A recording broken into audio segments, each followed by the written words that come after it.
What's up, church family? Pastor D, the Refuge here on Thankful Thursday. Yes, it's the day of the week that we give thanks.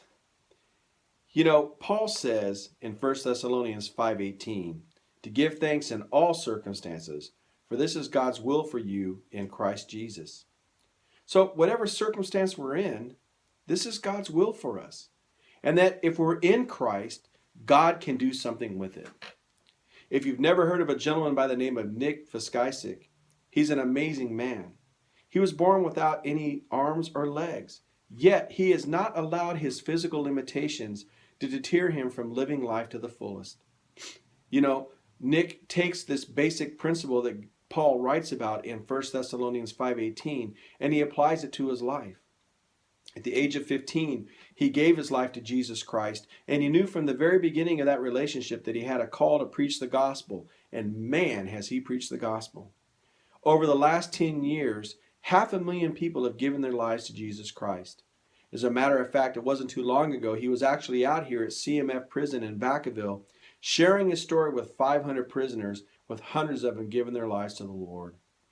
And so, Nick is such a great example of living life to its fullest and allowing God's joy to permeate whatever circumstance we're in. It's amazing, this YouTube video I was watching of him, he was actually able to play golf. He swims. He was able to steer a motorboat. Just all these things that we think that we need to have arms and legs to do, he has been able to take his body and learn with what he has to maneuver it and allow him to do many, many things. I think about Nick. I think about the joy he has, and then I think about how many times I allow my joy to be stolen over ridiculous things. How many times have we become upset because somebody didn't call us back like they said they would? Or maybe you put a lot of effort into something and it didn't come out the way you had planned. Maybe you were supposed to meet somebody for a lunch date or coffee and they don't show up. And boy, we just get so upset and we just allow all these things to steal our joy. But you know what? Nick is a prime example of somebody who does not allow his circumstances to dictate his joy. Rather, he allows his relationship with Jesus Christ to be the dictator of his joy.